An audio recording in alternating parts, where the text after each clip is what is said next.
The letter shows up on a random Tuesday, not certified mail, not dramatic, just a plain white envelope that looks like every other piece of junk until you open it. And the first line quietly informs you that you owe the government $9,214. Not because you scammed the system, not because you got caught doing something shady, not even because you suddenly got rich, because you did something unbelievably normal. You moved, or your cousin started helping with groceries, or your hours at work changed, or you got married and didn't think it mattered because my spouse doesn't touch my money. And now the Social Security Administration wants their money back like it was a loan you forgot you took out. This is the part nobody explains clearly. With Social Security and SSI, the biggest financial risk usually isn't the rule you break on purpose. It's the rule you break by accident, because the system is built on one uncomfortable assumption: your life will change, and you will tell them fast. And if you don't, they don't just adjust you going forward. They can reach back into the past, redo the math, and turn your normal life change into a debt. So today, we're going to make this simple. What changes do you have to report to SSA? Which ones destroy payments the fastest? What's the timeline? And why does the system feel like it's waiting for you to mess up? Let's start with the weird truth hiding underneath all of this.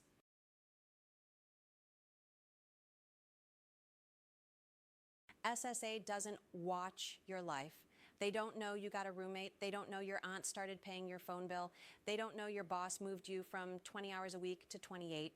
They know what's in their file. And that file is basically a monthly calculator. Every month, the calculator spits out a number, your benefit.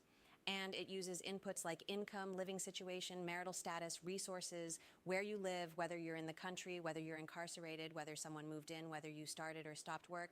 The scary part, the calculator keeps paying based on the last version of you that it understands. So if your real life changes but your SSA file doesn't, the system keeps sending money based on old information.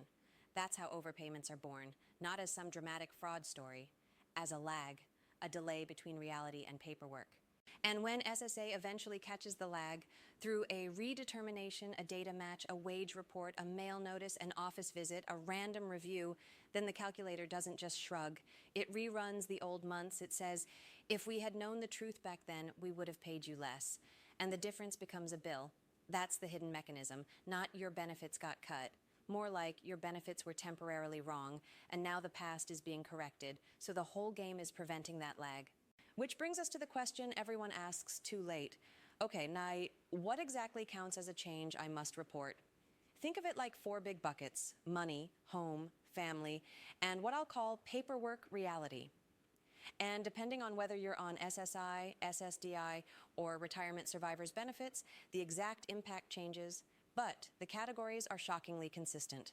Let's hit them one by one with real-world examples, because that's where people get trapped. First bucket, money, work, income, anything that smells like income.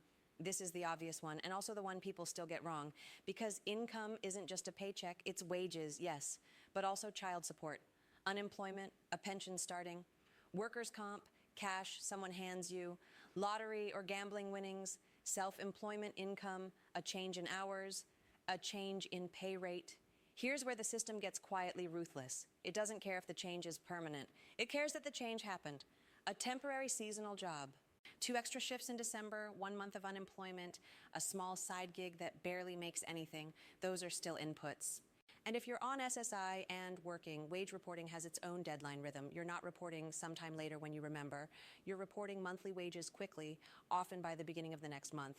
This is why people end up with that surreal situation where they think they did everything right and still get an overpayment notice 2 years later because wages were reported late or reported inconsistently or missing a month or changed jobs and didn't update the reporting setup. And yes, it can feel absurd. You're disabled, you're trying to work a little, and now you're doing monthly accounting like you're running payroll for a company.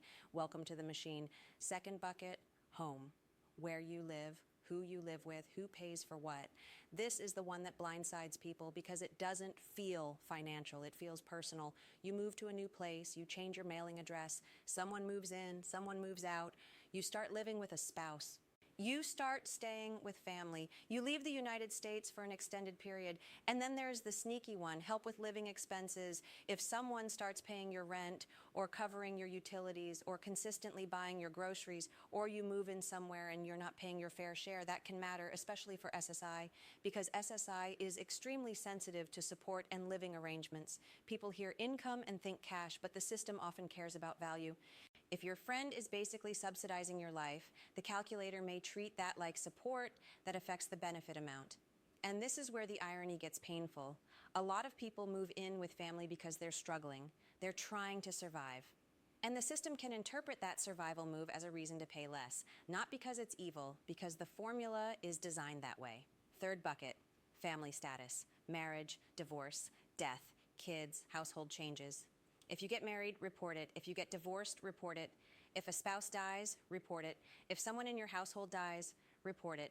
If you become a parent, birth, adoptive, step, report it. If a child on benefits changes school attendance status, report it. And here's a classic trap. Someone thinks, we're married, but we keep finances separate. SSA doesn't care how romantic your budgeting is. Marriage can change the inputs, period. Especially for needs-based programs like SSI, where a spouse's income and resources can affect eligibility or payment. And even outside SSI, marital status can affect auxiliary benefits, survivor situations, and other benefit calculations. Fourth bucket, paperwork reality. The stuff that doesn't feel like a life event, but absolutely is. Name changes. Citizenship or immigration status changes. Being admitted to or discharged from an institution, hospital, nursing home, correctional facility, being convicted of an offense, having an unsatisfied warrant, getting released from prison, leaving the U.S. long enough that it affects eligibility rules. And if you're receiving disability benefits, there are extra landmines. Your medical condition improves. You return to work even if you think the amount is too small to matter. Your work expenses or disability-related work supports change. You start receiving workers' compensation or another public disability benefit. None of these feel like income updates. They feel like life. But to SSA, they are inputs. Now, the next thing people misunderstand is the timeline. They think reporting means mention it at some point. No, SSA tends to expect changes reported fast, often by the 10th day of the month after the change happened, or for SSI, no later than shortly after the month the change occurred. So let's make that concrete. If you got married on January 27th, the safe mental model is report it by February 10th. If your income changes in April, you don't wait until summer. You report in May. And if you're on SSI and working, monthly wages are on a tighter loop. Reporting wages early in the next month so the next payment is accurate. This is why the most dangerous phrase in this entire world is, I'll tell them later. Because later turns a simple adjustment into a retroactive correction, and retroactive corrections become debts. Now let's talk about consequences, because this is where the stakes climb. When people hear you must report, they assume it's just bureaucracy. It's not. If you don't report timely and accurately, a few things can happen. One, you can be underpaid, meaning you don't get money you should have gotten as quickly as you could have. That's the part nobody focuses on, but it's real. Two, you can be overpaid and SSA can tell you to pay it back. And three, this is the part that feels like it belongs in a different movie. SSI can apply penalties for failing to report with dollar amounts that stack. And in serious cases, they can impose sanctions that withhold payments for months. That's not a slap on the wrist. That's rent money disappearing. And it leads to the moment that makes people feel like the system is gaslighting them. But I didn't do anything wrong. In their mind, they didn't. In the calculator's mind, the file was wrong, and the wrongness created a payment it shouldn't have. Now here's the hype versus reality section, because the internet is full of bad advice. Hype. SSA already knows. Everything is computerized. Reality. SSA gets information in different ways on different timelines, and it's not always fast or clean. Some things match automatically later. Some things require you to tell them. And even when they find out, it might be months after the fact, meaning the debt has time to grow. Hype. If it's a small change, it won't matter. Reality. Small monthly differences become big retroactive bills. A $90 difference for 12 months is $1,080. A $200 difference for 18 months is $3,600. That's not abstract. That's someone's emergency fund. That's someone's car. That's someone's ability to buy groceries without panic.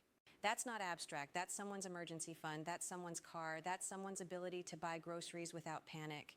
If you delay Part B enrollment without qualifying coverage, there can be a late enrollment penalty. Typically, it's 10% for each full 12-month period you could have enrolled but didn't.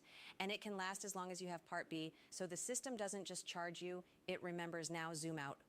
Your Part B premium is not just about you, it's tied to a national funding design. Because Part B is funded by premiums plus general revenues, it's structured to keep paying claims as costs change.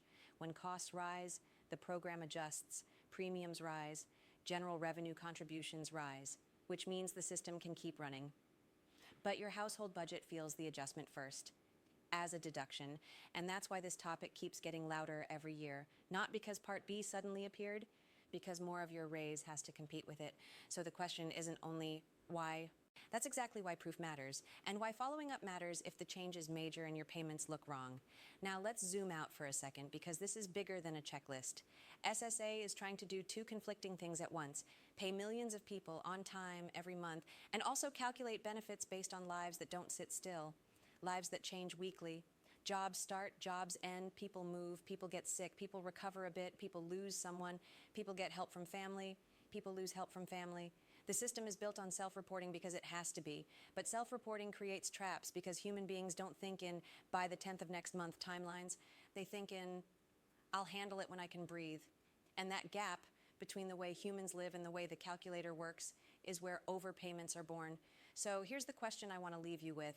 If your benefits depend on a system that turns your life into inputs, what happens when life changes faster than the paperwork can keep up? And more importantly, who ends up paying for that lag when the system finally catches up?